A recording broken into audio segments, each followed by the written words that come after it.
मैं ब्रह्मचारी Sharma tricky maths concept set channel में आपका स्वागत करता हूं। उत्तर प्रदेश अशासकीय सहायता प्राप्त जूनियर हाई स्कूल सहायक अध्यापक प्रधान अध्यापक भर्ती परीक्षा 2021 में जो सिलेबस निर्धारित है उसके आधार पर मैथ विषय का सलूशन इस चैनल के माध्यम से दिया जाएगा और यूपी टेट और सीटेट में जो प्रश्न पूर्व में पूछे गए हैं उनको भी हल किया जाएगा। साथ ही साथ विभिन्न प्रतियोगी परीक्षाओं में पूछे जाने वाले प्रश्नों को भी इस चैनल द्वारा निरंतर दिया जा रहा है। उत्तर प्रदेश अशासकीय जूनियर हाई स्कूलों में सहायक अध्यापक एवं प्रधान अध्यापक की भर्ती परीक्षा 2021 के अंतर्गत यूपी टेट 2019 में जो परीक्षा 8 जनवरी 2020 को आयोजित हुई थी उसमें गणित विषय के जो प्रश्न पूछे गए थे उनमें आज मैं 15 प्रश्नों का सलूशन एवं उसका व्याख्यात्मक हल प्रस्तुत करूंगा।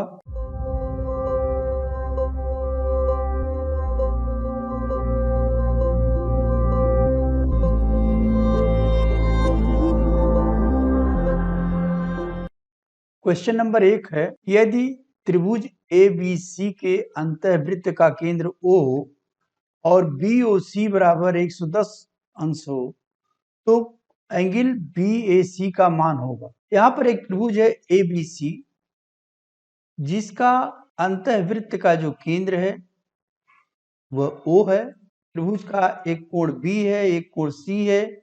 इन दोनों का अर्धक रेखा खींचा जाता है और अर्धक रेखाएं जहां पे मिलती हैं यहां से एक लंब सामने वाली भुजा पर डाला जाता है। इसकी लंबाई लेकर एक वृत्त खींचा जाता है जो अंतःवृत्त कहलाता है।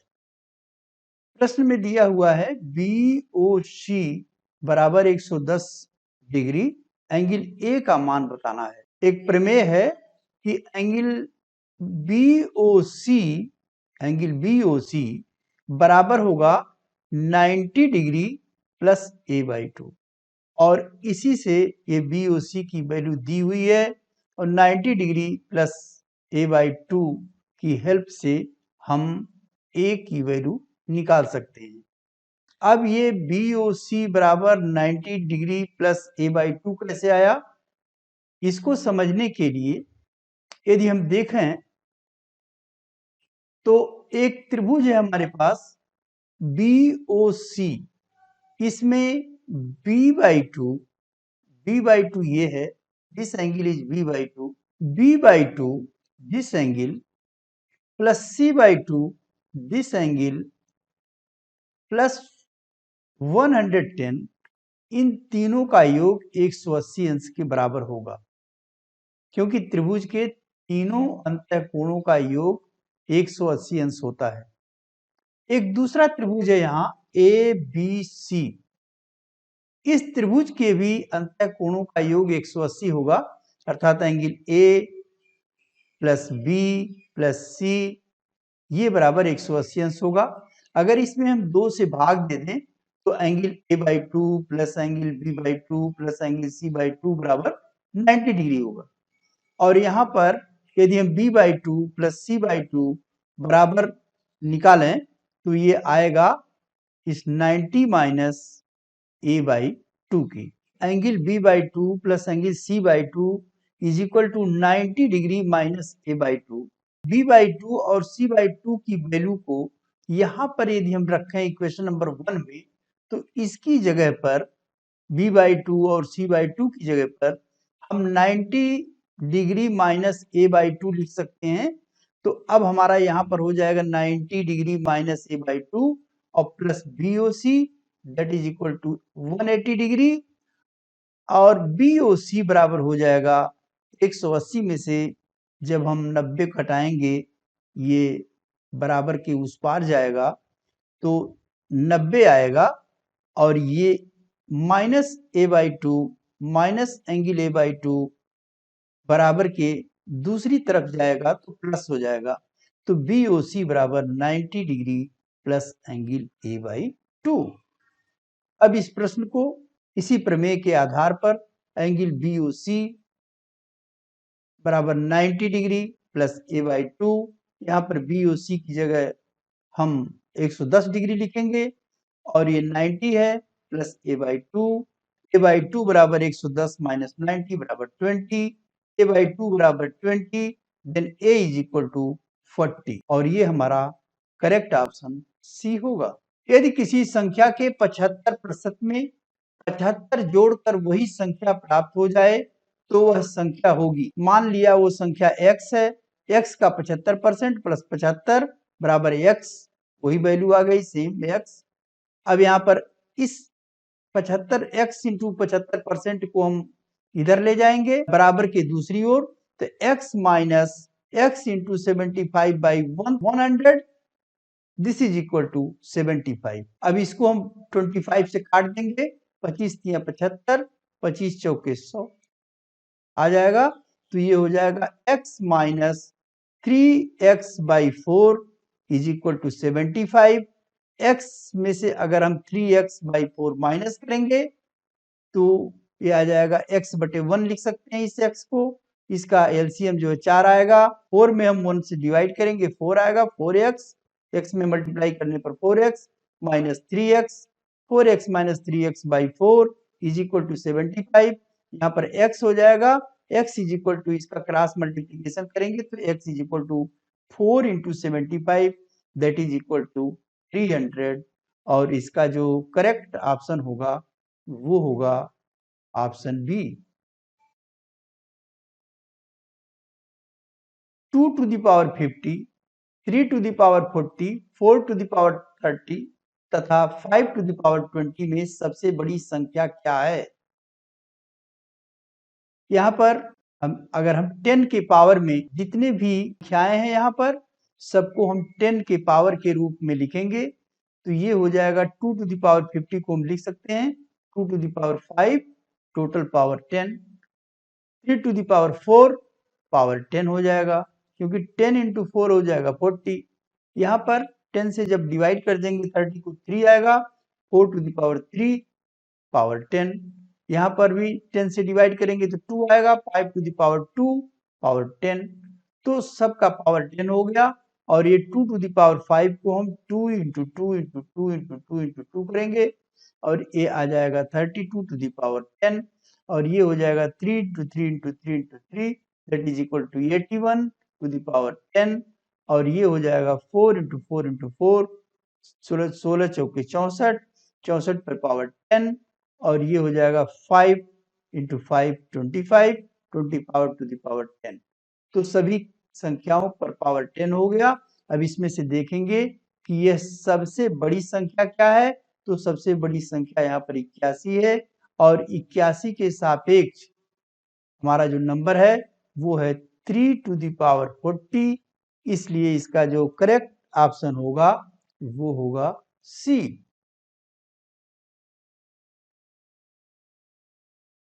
नेक्स्ट क्वेश्चन है, ए बी एक वृत्त का व्यास है, ए बी एक वृत्त का व्यास है, ए बी सी डी उसके भीतर का चक्रीय चतुर्भुज है, ए बी सी डी एक चक्रीय चतुर्भुज है। यदि ए सी डी बराबर 40 डिग्री, ये ए सी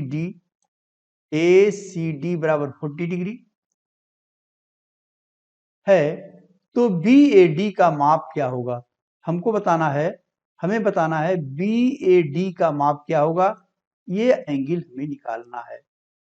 तो ए बी एक व्यास है वृत्त का और सी इसकी परिधि पर कोई बिंदु है, तो परिधि से यदि व्यास के दोनों सिरों को मिलाया जाए तो इससे जो बनने वाला एंगल है ये 90 डिग्री का होता है, तो ये एंगल 90 डिग्री का होगा और ये पूरा एंगल यहां से यहां तक यानी ये पूरा angle 90 plus 40 that is equal to 130 होगा। इन दोनों एंगल को हम जोड़ लेंगे तो 130 आएगा और चक्रीय चतुर्भुज में आमने सामने के कोणों का योग 180 अंश होता है, ये इसकी प्रॉपर्टी है। तो ये एंगल और इसके सामने का एंगल ये है, दोनों का योग 180 अंश होता है। चूंकि इसका योग जो है 130 है, तो 180 में से यदि हम 130 घटाते हैं तो आएगा 50। तो ये एंगल BAD जो है ये 50 डिग्री होगा। ये इसका जो करेक्ट ऑप्शन होगा वो होगा बी। नेक्स्ट क्वेश्चन है 0 is less than and equal to x and x is less and equal to 5। यहां पर जो x की वैल्यू है या तो 0 है या 5 या 5 के बराबर, 5 या 5 से छोटा है। तो x की वैल्यू 0 हो जाएगा, 1 हो जाएगा, 2, 3, 4 और 5 हो जाएगा। यहां पर दिया है कि 5 is less or equal to y and y is less or equal to 10। इसका मतलब ये हुआ कि जो y की वैल्यू है या तो 5 होगी या 5 से बड़ी और 10 से छोटी या 10 के बराबर भी हो सकती है। तो y की वैल्यू होगी 5, 6, 7, 8, 9, 10। अब प्रश्न में ये दिया है कि x बटे y का मान अधिकतम कब होगा।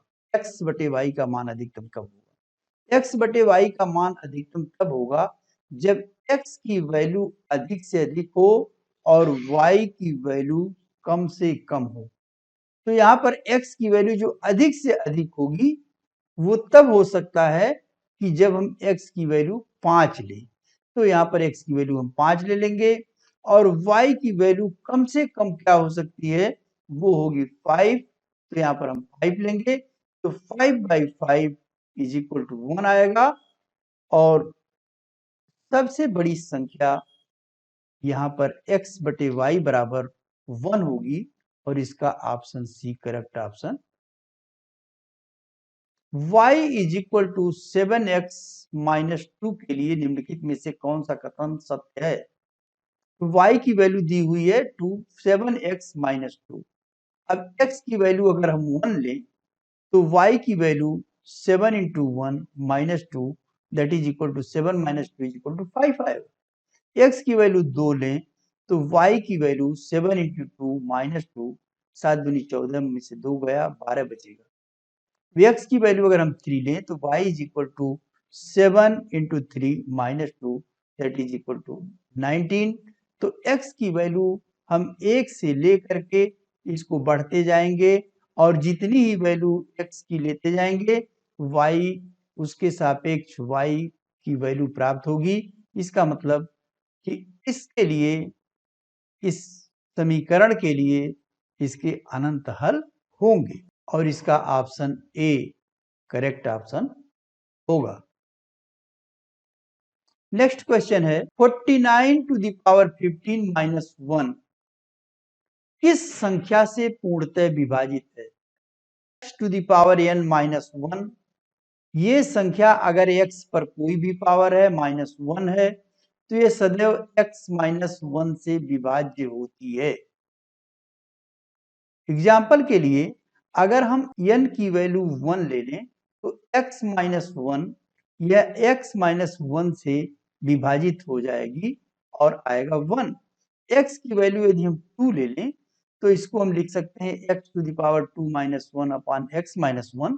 x स्क्वायर माइनस 1 को हम दो खंडों में विभाजित करते हैं, x minus 1 into x plus 1 और x माइनस 1 ये कट जाएगा, आंसर आ जाएगा x प्लस 1। और यदि हम x पे पावर 3 ले लें तो x पर power cube minus 1 by x minus 1। तो यहाँ भी x to the power x cube minus 1 is equal to होता है x माइनस 1 एक कोष्ठ में और दूसरे कोष्ठक में x square plus x plus 1 और ये x माइनस 1 से कट जाएगा और आंसर होगा x square plus x plus 1।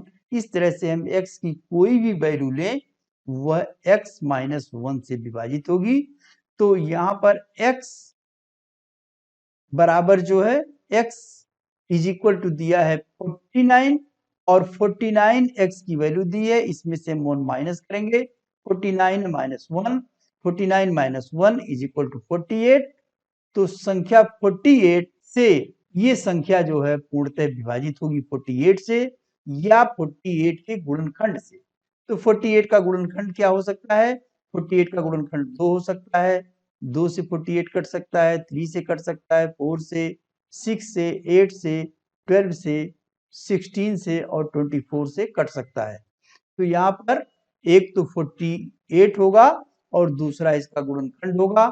तो प्रश्न में यहाँ पर एक तो 48 है और दूसरा 8 है, दोनों से ये विभाजित होगा, इसलिए दूसरा और चौथा यानी यहाँ पर जो इसका ऑप्शन सी दिया हुआ है, this is the correct answer.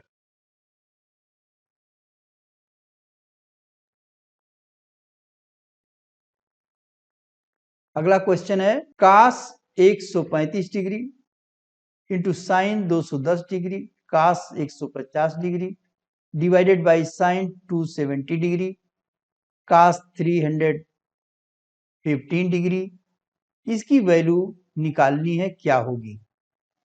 तो यहाँ पर जो कास 135 है, 135 को हम ये देखेंगे कि यह 180 के कितना निकट है, 180 से कम है या ज्यादा है। तो 135 चूंकि कम है 180 से, तो इसको हम लिख सकते हैं 180 डिग्री माइनस 45 डिग्री। साइन 210 है, ये 180 से अधिक है, कितना अधिक है? हम इसमें लिखेंगे साइन 180 प्लस 30 और 180 जोड़ेंगे तो 210 आ जाएगा।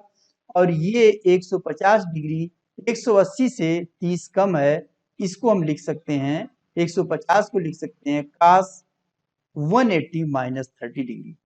270 को लिख सकते हैं हम 180 प्लस 90 डिग्री और 315 जो है 180 270 से भी ज्यादा है, इसलिए ये जो है 360 के निकट है, इसलिए हम 360 माइनस 45 करें तो 315 आएगा, इसको हम 360 डिग्री माइनस 45 डिग्री लिखेंगे। अब यहाँ पर कास 180 डिग्री माइनस 45 बराबर क्या होगा? इसके लिए हम एक क्वाड्रेंट लेंगे। यहाँ पर जो भी इस क्वाड्रेंट में पड़ेगा ऑल पॉजिटिव होगा। इस क्वाड्रेंट में सेकेंड क्वाड्रेंट में जो पड़ेगा उसमें साइन और कोसेक पॉजिटिव होगा, बाकी सब नेगेटिव होंगे। और ये थर्ड क्वाड्रेंट में जो पड़ेंगे टेन और काट पॉजिटिव होगा, बाकी सब नेगेटिव होगा। फोर्थ में जो पड़ेंगे वो कास और सेक पॉजिटिव होगा, बाकी सब नेगेटिव होंगे। तो ये 180 माइनस थीटा ये सेकेंड क्वाड्रेंट में पड़ेगा, इसलिए यहाँ पर 180 माइनस 45 है।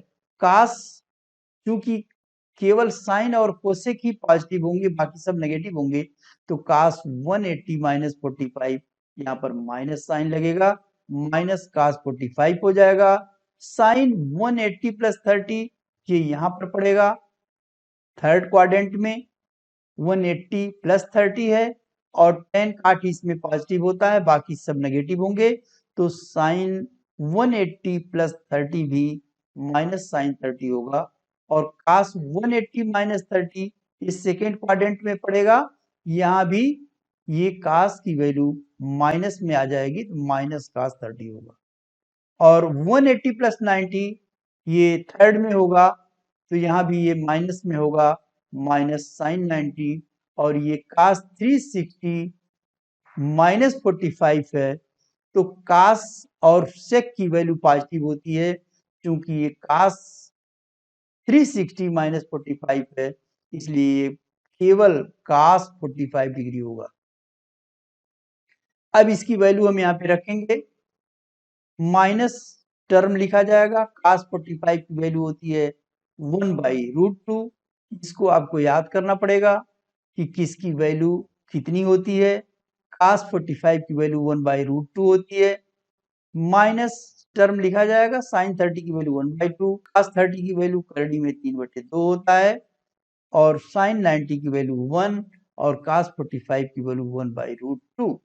तो यहाँ पे माइनस माइनस माइनस 3 बार है, तो इसका जब मल्टीप्लाई करेंगे तो माइनस आएगा ऊपर, नीचे एक माइनस है तो माइनस माइनस से कट जाएगा, और ऊपर हम मल्टीप्लाई करेंगे, ऊपर केवल करनी में 3 है तो करनी में 3 हो जाएगा, और इसके जस्ट नीचे 2 दूनी 4, 4 करनी में 2 होगा, बटे 1 बटे करनी में 2 होगा। इस तरह से हम ये जो बटा है इसके ऊपर की चीज यहाँ पर ज्यों का त्यों रखेंगे और नीचे की चीज हम उलट देंगे, तो यहाँ पर आ जाएगा करनी में 3 बटे 4 करनी में 2 गुणे करनी में 2 बटे 1, ये करनी में 2 करनी में 2 से कट जाएगा और बचेगा करनी में 3 बटे 4, और इसका ऑप्शन डी करेक्ट ऑप्शन होगा।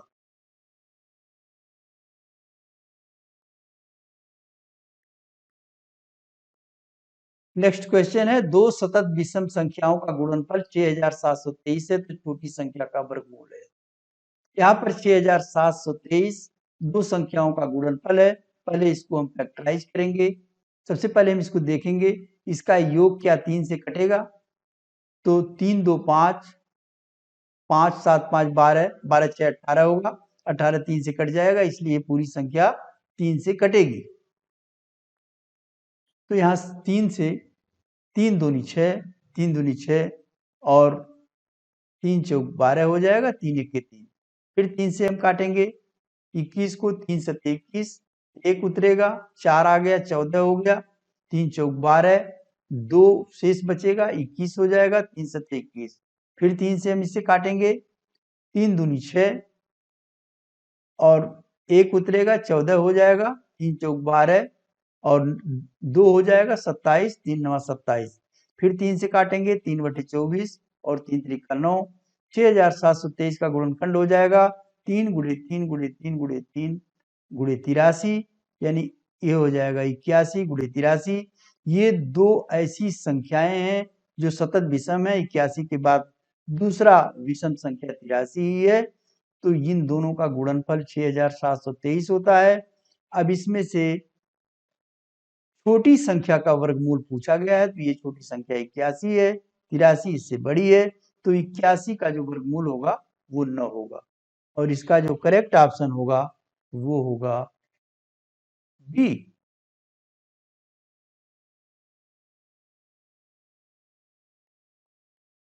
नेक्स्ट क्वेश्चन है, यदि यदि x square plus P x minus Q तथा 5x square minus 3px minus 15q का महत्तम समापवर्तक x माइनस 3 हो, तो p और q की मान क्या होंगे। तो यहाँ पर चूंकि x माइनस 3 इसका महत्तम समापवर्तक है, तो x बराबर 3 रखने पर इन दोनों समीकरणों को यह संतुष्ट करेगा। तो सबसे पहले हम x बराबर 3 पहले वाले समीकरण में रखते हैं, तो x square plus P x minus Q बराबर हो जाएगा, x की वैल्यू यहाँ पर 3 रखेंगे तो यहाँ हो जाएगा 3 square plus 3 into 3 minus q is equal to 0। 3 square करेंगे तो 9 आ जाएगा, यहाँ पर 3p minus q is equal to 0, या इसको हम यूं लिख सकते हैं q is equal to 3p plus 9। q को हम उस पार ले जाएंगे बराबर के, तो हो जाएगा q is equal to 3p plus 9। ये हमारा एक इक्वेशन हो जाएगा, most important equation, q is equal to 3p plus 9। दूसरे इक्वेशन से हम x की वैल्यू यहाँ पर 3 लिखेंगे, तो हो जाएगा 5 into 3 square minus 3 into 3p minus 15q। ये हो जाएगा 3 त्रिका 9, 9 पचे 45, 45 minus 9p minus 15q is equal to 0। 15q बराबर 45 माइनस 9p, या इसको हम 3 से भाग दे दें पूरे में, तो ये हो जाएगा 3 पचे 15 और ये हो जाएगा 15 और ये हो जाएगा 3। इसको हम ये लिख सकते हैं, 3 से भाग दे देंगे दोनों पक्षों में, कोई अंतर समीकरण पर नहीं पड़ता है। और Q बराबर हो जाएगा 15 माइनस 3P डिवाइडेड बाई 5 और ये आ जाएगा Q is equal to 3P plus 9, ये ऑलरेडी निकाला गया है।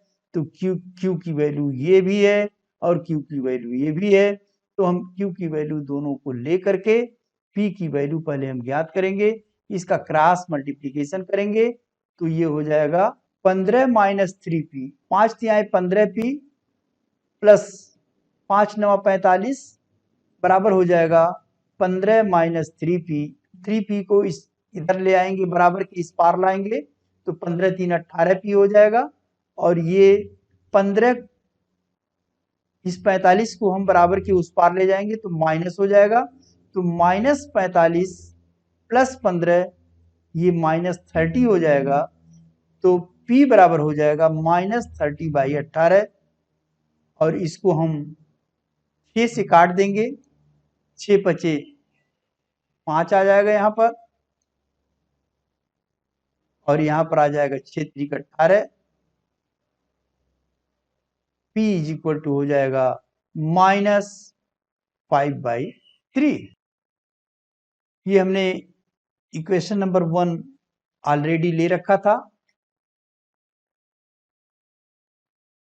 ये इक्वेशन नंबर 1 है, इसमें हम P की वैल्यू रख देंगे -5/3। P की जगह पर -5/3 लिखेंगे। 3 इंटू -5/3 प्लस 9 और 3 ये कट जाएंगे और यहाँ पर बचेगा -5 प्लस 9, ये हो जाएगा 4। P की वैल्यू -5/3 आया है, Q की वैल्यू 4 आया है। तो यहाँ पर इसका ऑप्शन जो है करेक्ट ऑप्शन होगा C।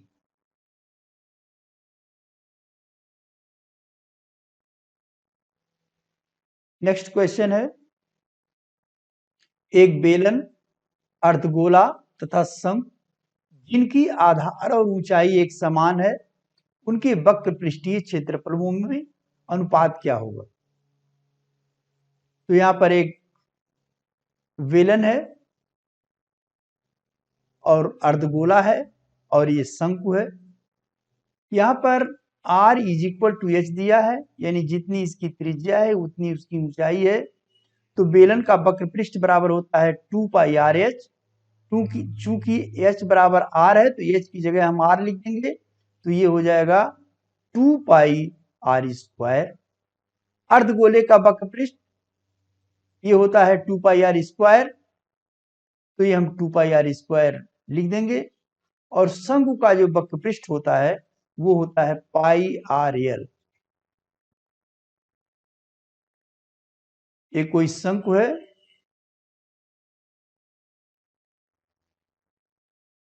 ये तिरछी ऊंचाई है, ये एल है और ये इसकी ऊंचाई है जो एच है और ये इसका रेडियस है आर। तो यल बराबर हो जाएगा, ये एक समकोण त्रिभुज बनेगा। इस समकोण त्रिभुज में यल बराबर हो जाएगा root of R square plus H square लिख। तो pi into R into H is equal to R है, तो आर की जगह हम एच की जगह आर लिखेंगे तो हो जाएगा pi R root of R square plus R square. Pi R into root 2 R square, इस आर स्क्वायर का स्क्वायर रूट हो जाएगा आर, तो pi R into root 2 that is equal to root 2 pi R square.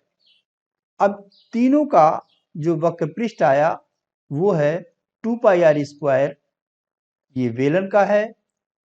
2 pi R square यह अर्धगोले का है और शंकु का है root 2 pi R square. Pi R square से अगर हम तीनों में भाग दे दें तो बचेगा यहां पर 2:2 ये इसका अनुपात होगा। यदि हम इसमें इस अनुपात में रूट 2 से भाग दे दें तब भी इसके अनुपात में कोई परिवर्तन नहीं होगा। तो इसमें रूट 2 से अगर हम भाग देते हैं तो इसको हम 2 को √2 इंटू √2 लिख सकते हैं बटे √2। इस 2 को भी √2 इंटू √2 लिख सकते हैं बटे √2 और ये √2 बाई √2। ये इससे कट जाएगा, केवल बचेगा √2। ये इससे कट जाएगा, केवल बचेगा √2 और यहाँ पर बचेगा 1। तो ये हो जाएगा √2 और 1। ये रेशियो होगा। इसका जो करेक्ट ऑप्शन होगा वो होगा बी। एक क्वेश्चन है, यदि 15% लाभ और 15% हानि का अंतर 450 रुपए हो तो क्रय मूल्य क्या होगा। यदि कोई वस्तु है, हमने माना कि उसका क्रय मूल्य 100 रुपया है, तो 15% अगर लाभ पर वो चीज बेची जाए तो 100 रुपए की चीज 115 में विक्रय किया जाएगा। और यदि 15% का हानि होता है तो उस 100 रुपए की चीज को हम 85 रुपए में बेचेंगे, क्योंकि 15% का हानि हो रहा है इसमें। और दोनों का अंतर है, ये लाभ है ये हानि है। लाभ और हानि का जो अंतर है वो 30 रुपए आता है। तो अब हम इसको हल करेंगे, अंतर और क्रय मूल्य। यदि अंतर 30 रुपया आता है तो क्रय मूल्य इसका 100 रुपया है। और यदि अंतर दिया हुआ है, अंतर दोनों में 450 रुपए का आता है, तो हम क्रय मूल्य x मान लेंगे। यहाँ पर ये हमेशा एक तीर ऊपर से नीचे की ओर लगाएंगे। इस टाइप के प्रश्नों में ऊपर से नीचे की ओर एक तीर लगा लेंगे और ये देखेंगे हम कि अंतर यदि 30 रुपया है तो क्रय मूल्य 100 रुपया है। यदि अंतर 450 रुपया होगा, 450 रुपए होंगे, तो निश्चित रूप से ये क्रय मूल्य 100 से ज्यादा होगा। इसका मतलब ये हुआ कि अगर ये चीज बढ़ रहा है और ये भी चीज बढ़ रहा है तो दोनों सेम अनुपात में होंगे। तो तीर जिस दिशा में इसमें लगा है ऐसे ही हम इसमें भी लगा लेंगे और इसको लिखेंगे। इस तीर को के सामने जो भी फिगर पड़ेगा उसको हम ऊपर लिखेंगे और इसके टेल के सामने जो होगा उसको हम नीचे लिखेंगे। तो ये हो जाएगा x बटे 100 इज इक्वल टू 450 बटे 30, या x बराबर हो जाएगा 100 का इसमें मल्टीप्लाई कर देंगे, 450 गुणे 30 गुणे 100, ये हो जाएगा, ये एक जीरो इससे कट जाएगा और ये 3 जो है यहाँ पर आ जाएगा 15, 45 कट जाएगा 15 से और 15 गुणे 100 बराबर हो जाएगा 1500 रुपए। और इसका ऑप्शन सी करेक्ट ऑप्शन होगा।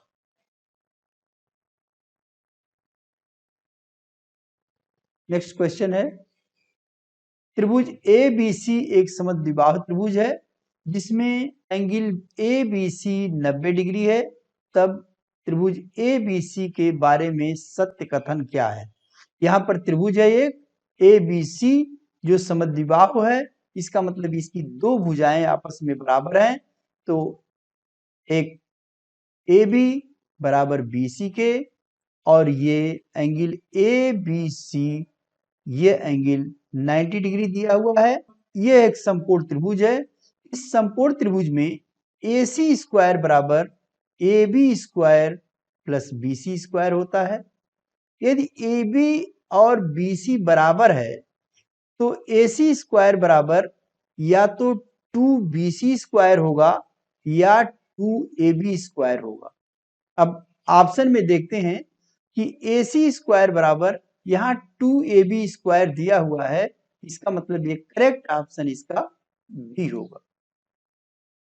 नेक्स्ट क्वेश्चन है, यदि कोई व्यक्ति किसी वृत्ताकार पथ का 4/5वां भाग m मिनट में तय करता है, तब उसी चाल से उस पूर्ण पथ की एक परिक्रमा करने में व्यतीत समय क्या होगा।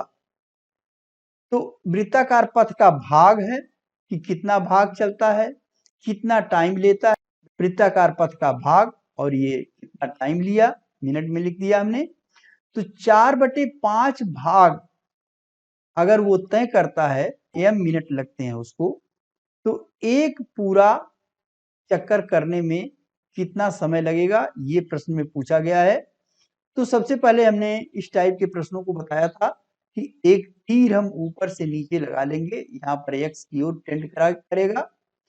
अब हम ये देखेंगे कि यदि 4/5वां हिस्सा m मिनट में पूरा करता है, तो एक पूरे हिस्से को पूरा करने में m मिनट से ज्यादा टाइम लगेगा, यानी ये m से बढ़ करके अधिक होगा।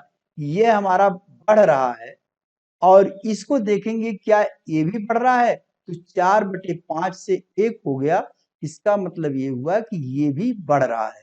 तो दोनों ओर बढ़ोतरी हो रही है, ये भी बढ़ रहा है और ये भी बढ़ रहा है, तो सेम अनुपात होगा। तो यहाँ पर हम इसके हेड को x ऊपर रखेंगे, x by m is equal to, इसका हेड ये है, तो 1 बाई x बाई m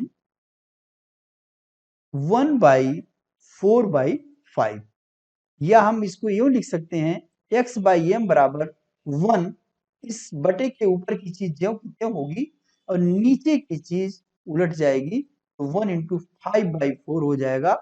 जब हम बटे को मल्टीप्लाई के रूप में लाते हैं तो वो फिगर उलट जाता है, 5/4 हो जाएगा। तो x/5 बराबर हो जाएगा 5/4 के। अब इसका हम क्रॉस मल्टीप्लीकेशन कर देंगे, तो 4x is equal to 5m, 4x is equal to 5m, x is equal to 5m/4, और इसका जो करेक्ट ऑप्शन होगा वो होगा सी।